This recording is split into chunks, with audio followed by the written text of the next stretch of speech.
All the work put into this HF antenna, the 27 meg unit you can see in the middle of the Jeep, kept hitting the top of the carport. So I thought, well, why not change it to a flat antenna?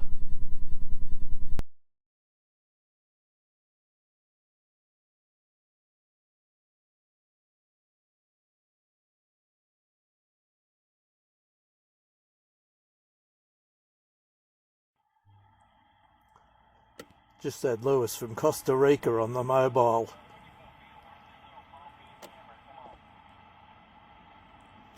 The back of the truck had a vertical antenna up there, but decided to come up with another solution, and this is what it is.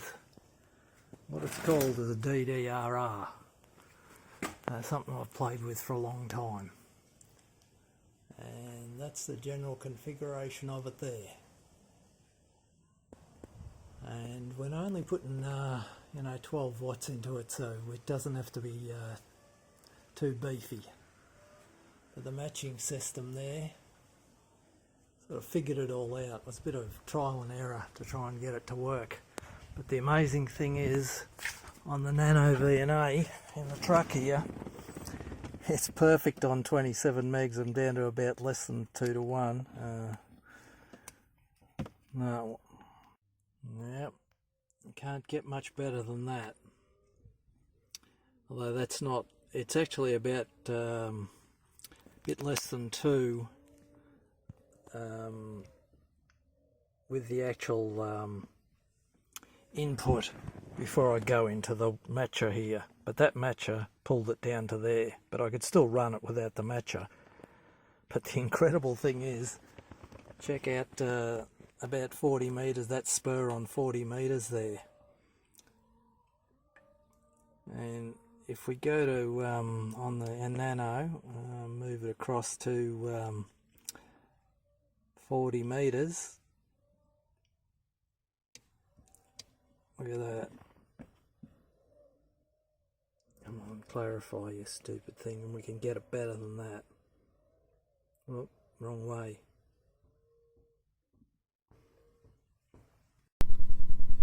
This was the majority of the parts that I actually used, without the plumbing bits. This was less than $50 if I remember correctly. And obviously you had to cut it up with a some way, so I just used the grinder, cleaned all the ends of the fittings up, put the fittings, soldered the fittings on using a torch, mounted it on the back of this door here, metal door to emulate the roof of the truck, and as you can see I mounted it with the long pole because I envisaged having the distance above the roof much more than what I've set it at now, after realising that it certainly wouldn't meet approval with the homeowner's authority here by having that sticking up on top of the truck. But now having put that vertical piece into a horizontal piece, it's made all the difference.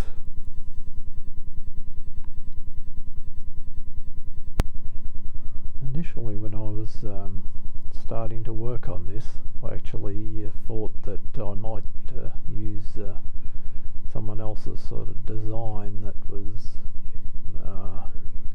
a bit different, with different tuning, with that leg sticking out there. I added some on because it didn't seem to be long enough, and that tuning leg there, it didn't work out, so I decided to go back to my old style of what I've proven before on shed roofs and that, with DDRRs, and set up my own actual matching system there, as you can see, and it is tuned in much better than the other original design that actually had the matching. Like on 7 megs on 40 metres, the SWR is down to 1.3, and as you can see how well it works here now. So with the matcher, great little matcher given by a friend, Allenby, who's an amateur.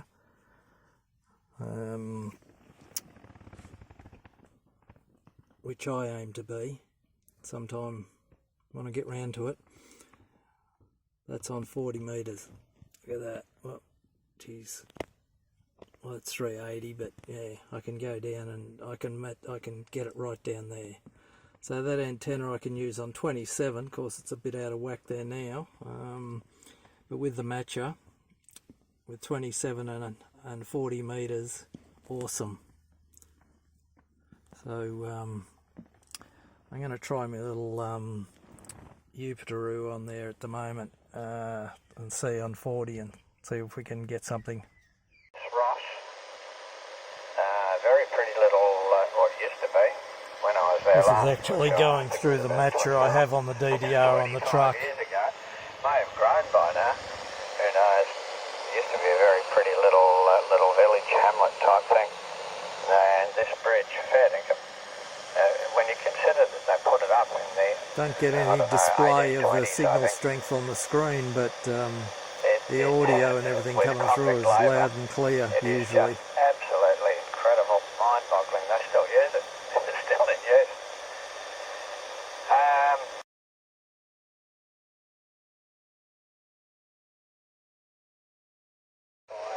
Not getting a lot of signal strength, but I am picking up a lot of clear audio.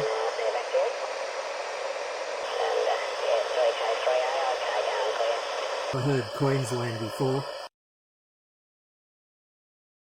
I have terrible propagation. I don't know whether you noticed that back into Australia or not at all, over.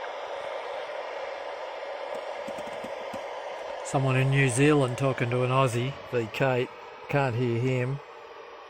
Going through the matchbox onto the DDR antenna I've mounted on the roof, which seems to work pretty well on 20 metres, 40 metres and 27 megs.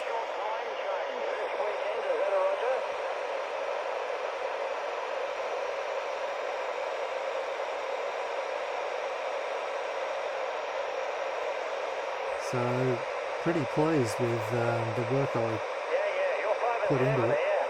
I'm just not sure your first name. Might be Tom. I'm not no, but Tom. QRZ just came up with a SPG. There were a lot of mouthfuls in me day. Well, very good.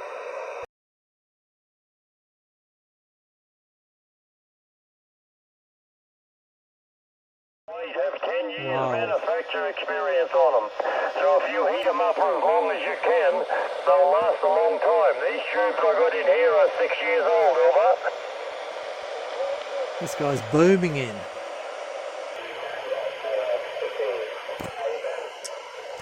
Not bad. I'm going to bring my beam around, Jim. My goodness, nice to hear you. It's been a while. I hope you're well. I'm coming back to Florida. Stand by. Where you been? I haven't heard you around. I've been belting the living daylights out of Florida with W2GGI. So there you go. KX2T. How are you, Jim?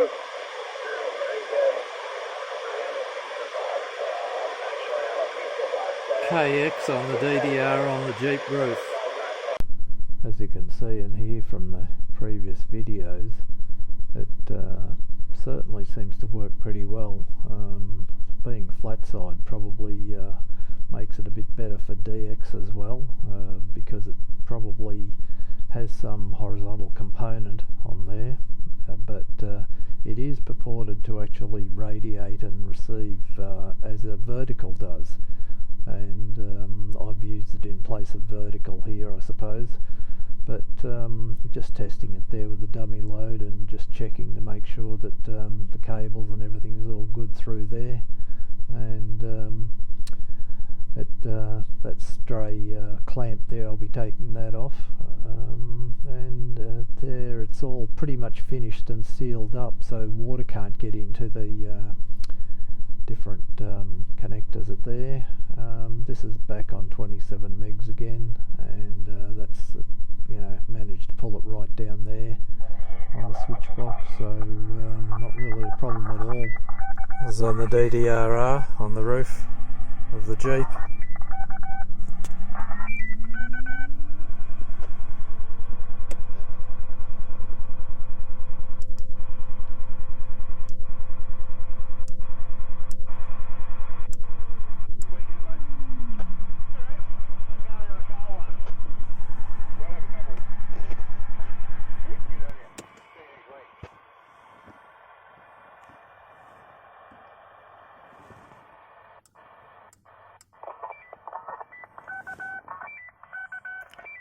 Not sure where that idiot is, but he's not local.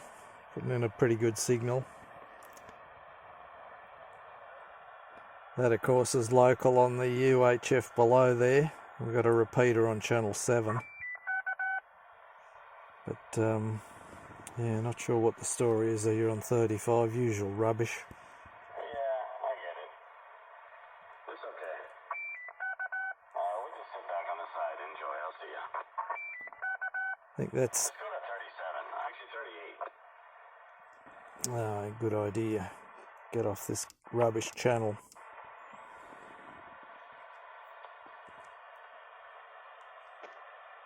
Yes. Hello, gentlemen.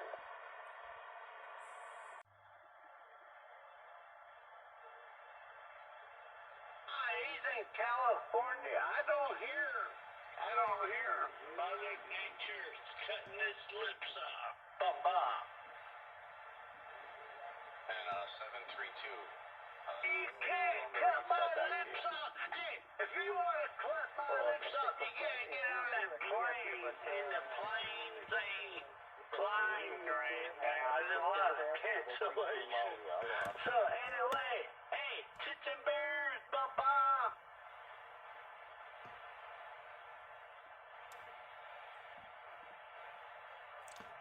Never heard a signal like that in the truck on the DDRR before, till I parked at Brendan's place.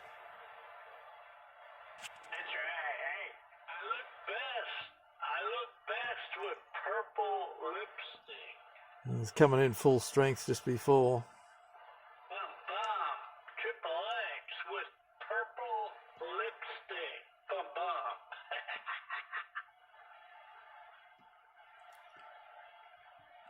Don't know how many kilowatts he's running. 3x7 or is it 2x7? I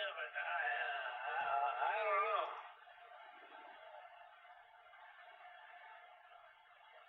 Was it 3x7 or 2x7? I don't know. I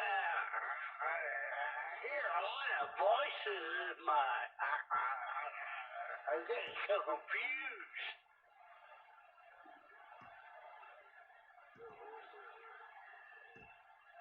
I hear a 311 and I think a 357. I don't know. Maybe.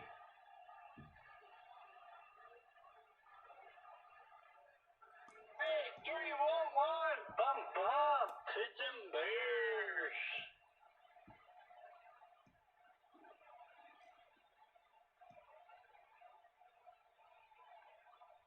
Alright, 311. Bum. Triple X over here in Texas. Tits and bears, my friend. Till next time. Bum. And we control the frequencies on the IC701 on this one, and with this also up here, JRX. This one's called Commander. And over here, this is our actual server set up here that's setting up the SDR frequencies, or SDR dongles, to transmit through the internet.